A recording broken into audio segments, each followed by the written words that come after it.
কি কে কে পছন্দ করেন চিংড়ি মাছের মালাইকারি? চলুন তাহলে চটপট রেসিপিটা জেনে নিই। Hi everyone, welcome to my channel. দেখে বেশ লোভনীয় লাগছে তো? চলুন সময় নষ্ট না করে চিংড়ি মাছগুলোকে ভালো করে ধুয়ে হলুদ আর নুন মাখিয়ে নিন। আর আরেক দিকে রেডি করে রাখতে হবে রসুন বাটা, পেঁয়াজ বাটা, আদা বাটা, কাঁচা লঙ্কা বাটা, এটা হলো নারকেলের দুধ।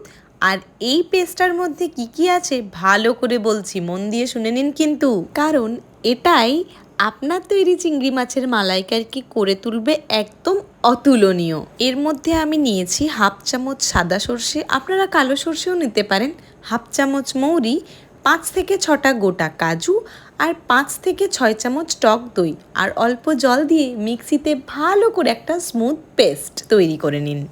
এই পরিমাণটা তবে কিন্তু আমি 350 থেকে 400 গ্রাম চিংড়ি মাছের জন্য বললাম। এবার চিংড়ি মাছটাকে ভালো করে একটু ভেজে নিতে হবে। এবার ওই ভেজে নেওয়া তেলটাতেই দিয়ে দিন একটা গোটা এলাচ, অল্প দারুচিনি আর 2টো লবঙ্গ। এবার তার মধ্যে দিয়ে দিন 4 থেকে 5 চামচ পেঁয়াজ বাটা। পেঁয়াজটা একটু নেড়ে নিয়ে তার মধ্যে দিয়ে দিন 2 চামচ রসুন বাটা আর 1.5 চামচ আদা বাটা। সেটাকে আবার একটু নেড়ে অ্যাড করুন 1 থেকে 1.5 চামচ লঙ্কা বাটা। এবার ভালো করে নেড়ে নিয়ে দিয়ে দিন ওই ম্যাজিক পেস্টটা। ওটা দিয়ে দেওয়ার পর দিয়ে দিন হলুদ আর কাশ্মীরি লঙ্কার গুঁড়ো আর স্বাদ মতো লবণ। ব্যাস, এবার ভালো করে নেড়ে নিতে হবে বেশ কিছুক্ষণ।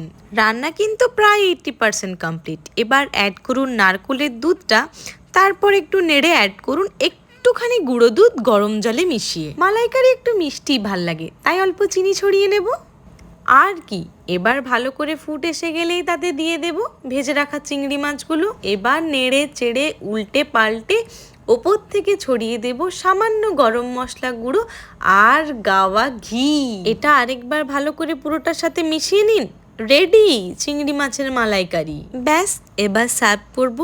আপনারা কিন্তু অবশ্যই জানাবেন কেমন লাগলো রেসিপিটা।